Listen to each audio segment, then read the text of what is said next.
All right, let's jump right into the razor-sharp world of R.F. Kuang's novel, Yellowface. Now, this is a story that just peels back all the layers of the publishing industry, digging into ambition, theft, and the lies we tell ourselves. And we see it all through the eyes of a narrator you are really not going to want to trust.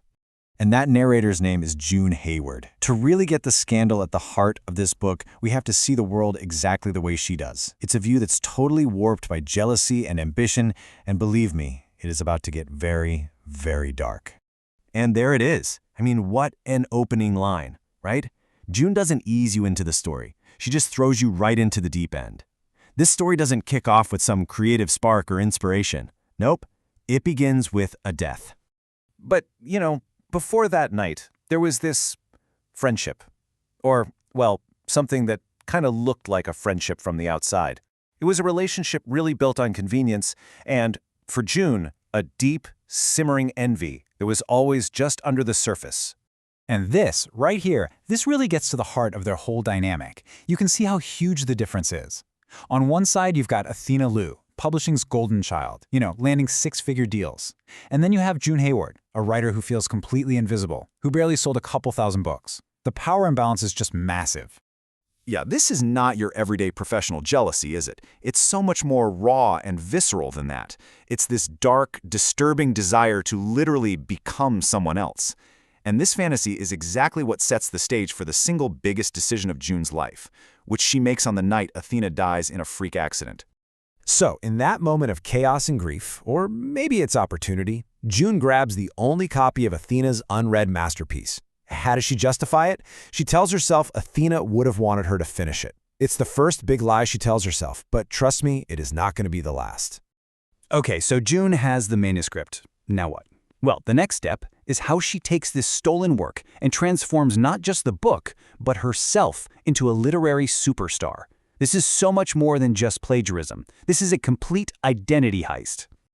See, in June's mind, she's not a thief. She's an editor. She genuinely believes she's improving Athena's manuscript. She's sanding down the difficult edges, taking out racial slurs, cutting backstory, all to make it more digestible for a mainstream audience. Little by little, she's convincing herself she's making it her story. And it's not just the book that gets a makeover, oh no. June Hayward completely transforms into Juniper Song. She starts using her ethnically ambiguous middle name, gets new author photos where she looks a little more tan, and builds this whole new persona, the brilliant, grieving best friend, finishing a tribute to a fallen literary star. So you might be wondering, where's the publisher in all this? Well, they pretty much play along. They ask a couple of these delicate, tiptoeing questions about her race, but they back off real quick. The book makes it clear. They don't really care about the truth. They care about a story that will sell, and Juniper Song is selling them a story they desperately want to buy. The book, now called The Last Front, becomes a massive success. It's a New York Times bestseller. Everything is going June's way. But just as her star is rising, the whispers on the internet start getting louder and louder. It starts small, you know how it does. A few scathing one-star reviews on Goodreads. Readers start questioning the book's authenticity, its voice. They can just feel that something is off. And then come the think pieces. Influential online critics start connecting the dots. They're accusing Juniper Song of cultural appropriation, of having a fetish for Asian culture, and of making money off a history that doesn't belong to her. And then, the knockout punch. A tweet from an account claiming to be the ghost of Athena Liu, calling June out directly as a thief. The scandal isn't just whispers anymore. It's a full-blown public haunting.